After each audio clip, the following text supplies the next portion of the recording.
लग्नानंतर होईलच प्रेमच्या आजच्या भागात आपण पाहणार आहोत. नंदिनी आणि जीवा दोघंही बसलेले असतात. तेव्हा जीवा म्हणतो, तू, मी आणि हा हिरवा चुडा. तर दुसरीकडे पार्थ आणि काव्याही बसलेले असतात चुडा भरण्यासाठी. तेव्हा पार्थ चुडा भरतो काव्याच्या हातामध्ये. थोडंसं दुखतं काव्याला. तेव्हा पार्थ एवढा घाबरलेला असतो, सॉरी दुखलं का, फुंकर घालतो त्याच्यावर. तेव्हा काव्या त्याच्याकडे बघत राहते आणि म्हणते, एवढी काळजी करतात माझी, लग्नानंतर बदलणार नाही ना. तर दुसरीकडे जीवा म्हणत असतो, बदल चांगला असतो. प्री वेडिंग शूटच्या दिवशी तू रेड कलरचा ड्रेस घातला होता, त्यामध्ये अशी वाटत होती की हजारो पाकळ्या एकत्र येऊन एक गुलाब उमलला आहे. खूप सुंदर दिसत होती. तर नंदिनी खूप लाजत असते. तर दुसरीकडे काव्या विचारते, खरंच सुंदर दिसत होती मी. तर पार्थ म्हणतो, खरं सांगू, एरवी तुम्ही सुंदर दिसतातच, पण प्री वेडिंग शूटला एकदम हॉट दिसत होतात. तेव्हा काव्या देशमुख काही पण. पार्थ म्हणतो, असं कुठे लिहिलेलं आहे, आपल्या बायकोला आपण हॉट म्हणू शकत नाही. काव्या म्हणते, लग्नानंतर पण तुम्ही असेच राहाल ना, बदलणार तर नाही ना. कारण बऱ्याचदा सर्वच नवऱ्यांना लग्नानंतर फक्त जेवणच हॉट लागतं. तेव्हा पार्थ म्हणतो, मी कधीच नाही बदलणार, नेहमी असाच राहील. इथून पुढच्या प्रत्येक जन्मात मी तुम्हाला नेहमी ॲप्रिशिएटच करत राहील. तर दुसरीकडे नंदिनी म्हणते, प्रत्येक जन्मात म्हणजे. तेव्हा जीवा म्हणतो, तू जेव्हा ती साडी नेसून आली होती ना, तेव्हा 60च्या हिरोईनसारखी दिसत होती. मला तेव्हाच वाटलं होतं, आपण फक्त या जन्मातच नाही, त्या जन्मातसुद्धा एकत्र होतो आणि तेव्हा राहिलेलं प्रेम या जन्मात पूर्ण करतो. बघ किती छान दिसतोय तुझा चुडा. चुडा भरून झालेला असतो प्रेक्षकांनो. नंदिनीच्या हातांना जीवा किस करतो. तेव्हा नंदिनी इकडे तिकडे बघते. तर जीवा म्हणतो, कोणी बघत नाही. तर पार्थ म्हणतो, चुडा भरल्यानंतर तुमचे हात खूपच सुंदर दिसत आहे, पण मग मेहंदी खराब झाली, सॉरी. तेव्हा काव्या म्हणतो, अहो देशमुख, काही झालेलं नाही आहे. मेहंदी गळून पडल्यानंतर ती एक छान रंग सोडून जाते. तेव्हा नंदिनी म्हणते, मेहंदीचा रंग आधी फिक्का असतो, तर तो गडद होत जातो, तसंच आपला प्रेमाचा रंगसुद्धा गडद होत जाईल. तर जीवा म्हणतो, त्यानंतर आपल्याला कोणीच वेगळं करू शकत नाही, आपल्यामध्ये कोणीच येऊ शकत नाही. त्याच वेळेला नेमकं मालिनी काकू येतात तिथे. तर जीवा तिथे सोप्याचे तिथे लपतो, पण मालिनी काकूंना तो लगेच दिसतो. कानाला धरून ते त्याला उठवतात. अख्खा दिसतोयस तू मला, काय करतोय तू इथे. जीवा खूप गांगरून गेलेला असतो. तो काय करतोय, मी नंदिनी, मी इथं काय करतोय. तर दुसरीकडे शारदा काकू पण आलेल्या असतात पार्थ आणि काव्याजवळ. ते बघत असतात काय चाललंय. पटकन उभे राहतात दोघं पण. काव्या म्हणते, अगं पार्थ इकडे कसे आले काही कळालंच नाही, कसे आलात तुम्ही. तेव्हा पार्थ म्हणतो, ते काय आहे ना, मला पण नाही कळालं, मी असा इकडून चाललो होतो आणि समोर तुम्ही दिसलात. हा चौघांचा सीन अगदी बघण्यासारखा होता हा प्रेक्षकांना. तर शारदा काकू म्हणतात, मग चूक सुधरूया ना आता. तर दुसरीकडे मालिनी काकू म्हणतात, अरे जीवा, बाहेर होतास ना तू, इकडे कसं काय आला. आणि नंदिनी, चुडा भरायचं तर केव्हाची शोधते मी. मालिनी काकूंचं लक्ष नंदिनीच्या चुड्याकडे जातं आणि ते म्हणतात, अच्छा हे चाललं होतं तर. तर दुसरीकडे शारदा काकू म्हणतात, तुमच्या हळदीला कोण आलं माहिती तुम्हाला, सत्य आणि मीरा आलेत. अगदी गोड आहेत हां दोघं पण, अगदी साधी माणसं. तेव्हा काव्या म्हणते, हो खरंच खूप साधी माणसं आहेत ते. तर नंदिनी म्हणते, त्यांना वेळ मिळाला आमच्या हळदीला यायला. तर मालिनी काकू म्हणतात, चला सगळी वाट बघताय. नंतर सगळे हळद लावण्यासाठी निघतात. तर इकडे हळदीची सगळी तयारी झालेली असते. जीवा आणि पार्थ हळद लावण्यासाठी बसतात.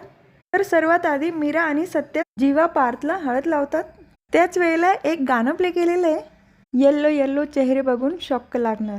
छान गाणं होतं. अगदी जोशमध्ये सगळा हळदीचा कार्यक्रम चालू असतो. नंतर बाकीचे सगळेच हळद लावतात. मालिनी काकू, विक्रम काका, वसू आत्या, रम्या, युग. त्यानंतर ती मीरा नंदिनी आणि काव्यासाठी आणत असते.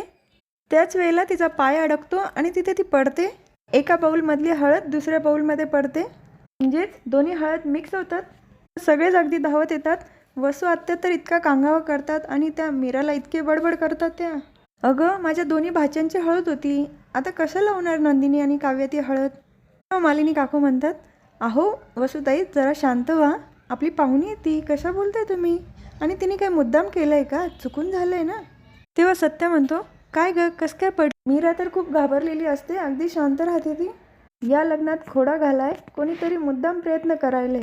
तो रम्याकडे बघून बोलत असतो. तेव्हा रम्या म्हणते, तुम्ही असं माझ्याकडे बघून का बोलताय, मी काहीच नाही केलेलं आहे, मी तर तुमच्याजवळ उभी होती ना. तेव्हा काव्या उठते आणि म्हणते, रम्याची काही चूक नाही यात, मीरा तिची चुकून पडली ना. तेव्हा वसू आत्या म्हणतात, अगं ठीक आहे चुकून पडली, पण मग आता पुढे कसं करायचं, हळद कशी लावायची. तेव्हा नंदिनी उठते आणि म्हणते, वसू आत्या थांबा, हळदही होईल आणि उष्टी हळदही लागेल. वसू आत्या म्हणतात, पण कशी.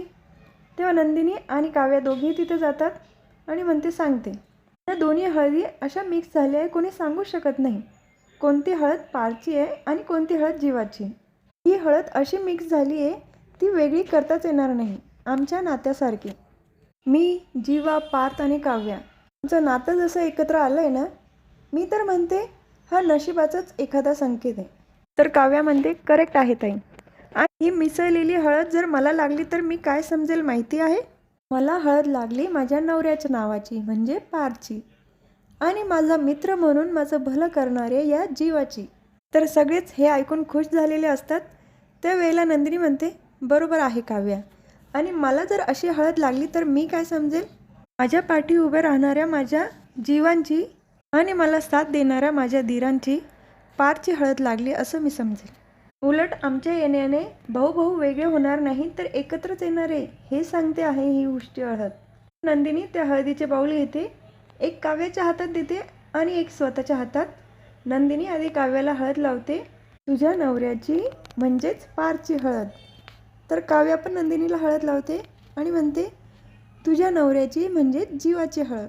दोघीही एकमेकींच्या गालाला हळद लावतात. घ्या वसू आत्या, तुमच्या प्रश्नाचं उत्तर मी कृतीतनंच दिलं आहे. तर वसू आत्या पण हो म्हणतात आणि वसू आत्यासुद्धा खुश असतात. सगळीकडे कसा आनंद दाखवला आहे त्यानंतर. छान वाटतं आपल्याला पण असं बघायला. त्यानंतर मालिनी काकू म्हणतात, अगं मुलींनो लवकर जा, आई बाबा वाट बघताय. त्यानंतर नंदिनी आणि काव्या दोघी तिथे बसतात.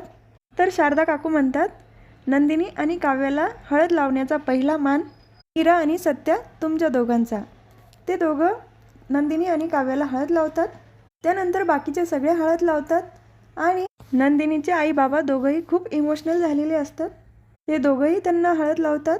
त्याच वेळेला एक गाणं प्ले केलेलं आहे, गुलाबाची कली बघा हळदीनं माखली. सर्वांची हळद लावून होते. त्यानंतर यांच्या सगळ्यांच्या गप्पा चालू असतात. तेव्हा नंदिनी म्हणते, तुम्ही इथे आला खूप छान वाटलं. तेव्हा सत्या म्हणतो, तुम्हा सर्वांना भेटून पण आम्हाला लई बरं वाटलं. तर मीरा म्हणते, खरंच तुम्ही सगळे एकमेकांचा आनंद असाच वाटत राहा आणि पुढच्या आयुष्यासाठी तुम्हाला लई शुभेच्छा. चला आता येतो आम्ही. ते दोघंही तिथून निघून जातात. त्यानंतर युग म्हणतो, चला आता पाहुणे पण गेले आणि आता धिंगाणा घालायची वेळ आली, चला हळद लावूया. सगळे एकमेकांना हळद लावतात. फुल मज्जा मस्ती चालू असते सगळ्यांमध्ये. त्यानंतर हळदीचा कार्यक्रम संपतो. तर चौघंही बसलेले असतात. तेव्हा पार्थ म्हणतो, तुम्हाला असं नाही वाटत आहे आज जे काही झालं त्याच्यामध्ये रम्याचाच हात असेल. तेव्हा काव्या म्हणते, नाही हो पार्थ, बदलली आता रम्या. तर पार्थ विचारतो, कोणाला असं वाटतं की रम्या खरंच बदलली आहे. त्यानंतर जीवा हात वर करतो.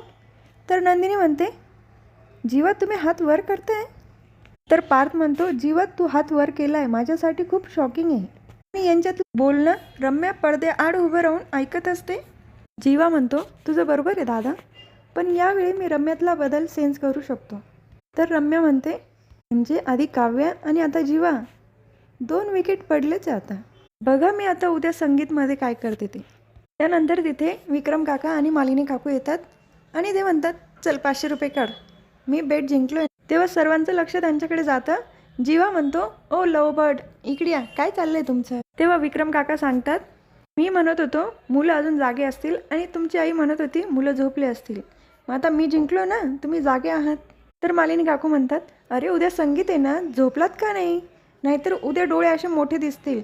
तर पार्थ लगे ॲक्टिंग करून दाखवतो डोळे मोठे असण्याचा. चला बरं पटकन झोपून घ्या सगळ्यांनी. तर हा भाग इथेच संपतो. पुढील भागात बघायला मिळतं की उद्या बरेच सेलिब्रिटी यांच्या संगीतच्या कार्यक्रमामध्ये येणार आहे. सगळ्यांचे छान डान्स पण आपल्याला बघायला मिळणार आहे. किंवा नंदिनी शिट्टी वाजवताना सुद्धा बघायला मिळणार आहे. तर उद्या फुल धमाल मस्ती एन्जॉय असणार आहे. तर उद्या आपण पुन्हा भेटूया. लग्नानंतर होईलच प्रेमच्या पुढच्या भागामध्ये. तोपर्यंत tata bye and take care. Like share subscribe.